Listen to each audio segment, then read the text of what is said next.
membatasi atau bahkan melarang anak istri kita ke mall, bukan. Itu sesuatu yang tidak mungkin pada kita.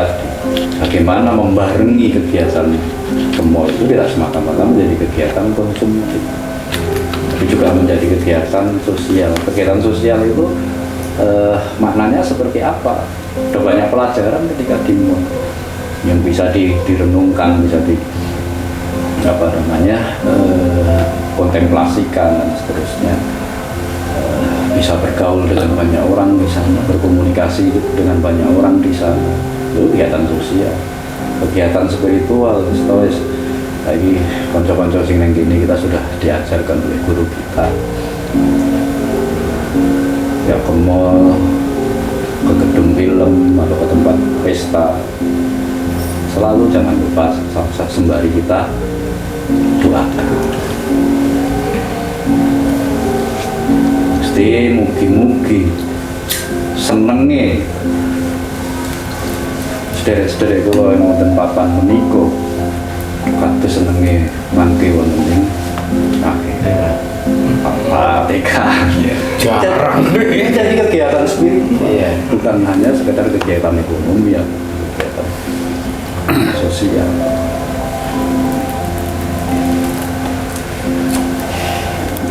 Dan itu sebelum kita mentransformasi ke orang lain, ya, harus diri kita. Karena ketika diri kita belum, maka transformasi kita itu menjadi tidak punya energi. Ketika transformasi kita tidak punya energi, malam ini jenengan mendengar, besok ya serupa. Gitu. Tapi kalau kita sudah melatihnya dan itu juga menjadi bagian dari kebiasaan kita, ini transformasinya diliputi oleh energi dan pasti akan dikenang, diingat. Oh iya, apa namanya Pak Mutar kan ngomong ini.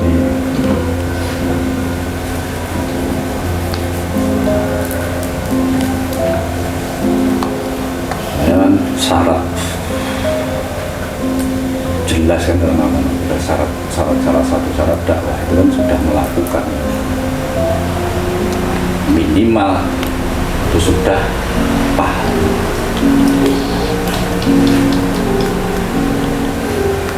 Substansinya dalam fisika ya bukan, karena ada transformasi yang punya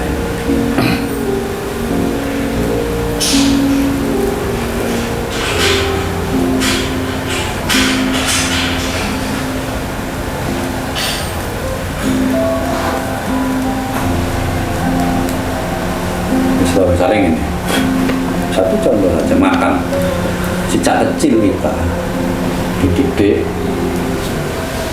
diajari tentang makan itu harus sampai habis. Hadis-hadisnya ada. Siapa tahu berkah terakhir ada di nasi yang ada.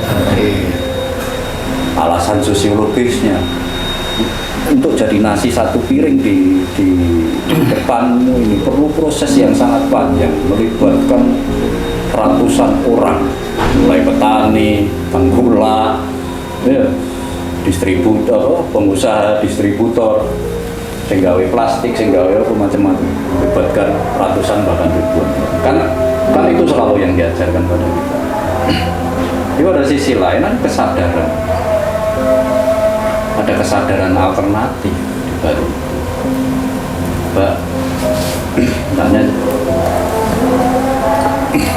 Misalnya begini.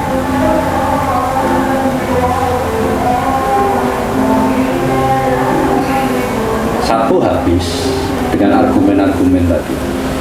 Kemudian satu tidak habis. Tapi di sana ada kesadaran sosial, ada kesadaran ekologis, ada kesadaran spiritual, bahwa ada makhluk-makhluk lain, yang perlu makan,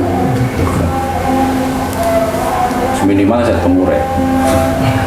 Dan kemudian ini diniatkan, tidak habisnya ini diniatkan, tidak sekedar tidak habis karena bertemu sebah atau apa. Kemudian diniatkan bahwa ini saya sedekahkan pada makhluk-makhluk Allah yang lain. Kalau dikalkulasi derajatnya, coba kan sulit.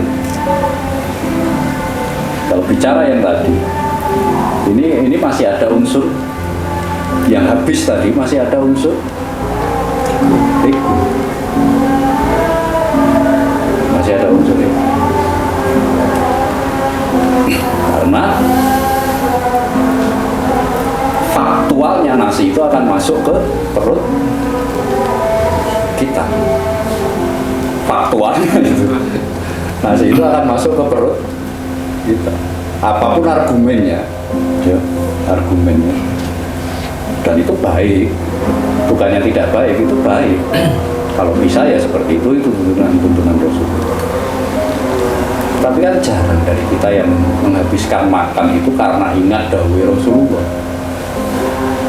Rata-rata kita menghabiskan makan ya karena nafsu makan kita, karena lapar. Dan terlepas dari apapun, ketika itu masuk ke perut kita, itu kan sudah diri kita. Nah, yang sisa ini tadi masuk ke perut siapa? Ini bukan kebenaran, ya. Bukan bahwa ini lebih baik dari ini atau tidak. Tapi kadang-kadang hal-hal seperti itu untuk meneliti betul keegoisan kita dalam banyak hal itu kadang-kadang harus jujur terhadap diri sendiri gitu. Nah, kalau kita terbiasa seperti itu, maka tidak mudah ngelok milian, nyalah milian.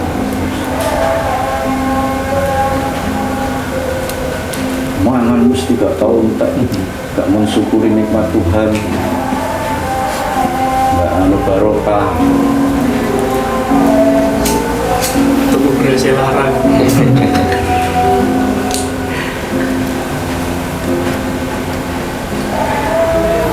Nah, kultur berkomunikasi, berbagi dengan makhluk Allah yang lain semakin tipis karena juga egonya manusia.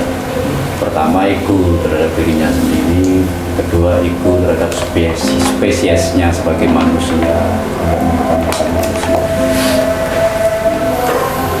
yang sebenarnya dalam tanda petik di situ ada kepentingan.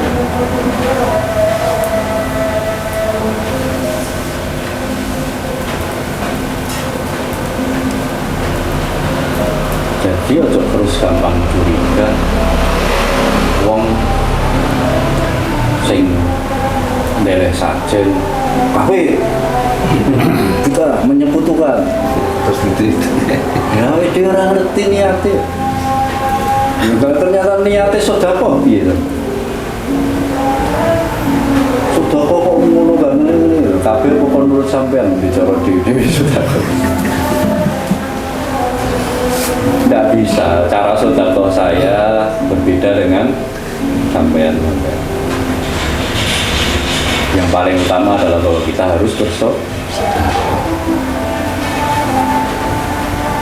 dan nilainya itu tidak pada besar kecilnya, tidak bergantung pada metodenya, caranya, keikhlasan, tapi kesadaran dan keikhlasan.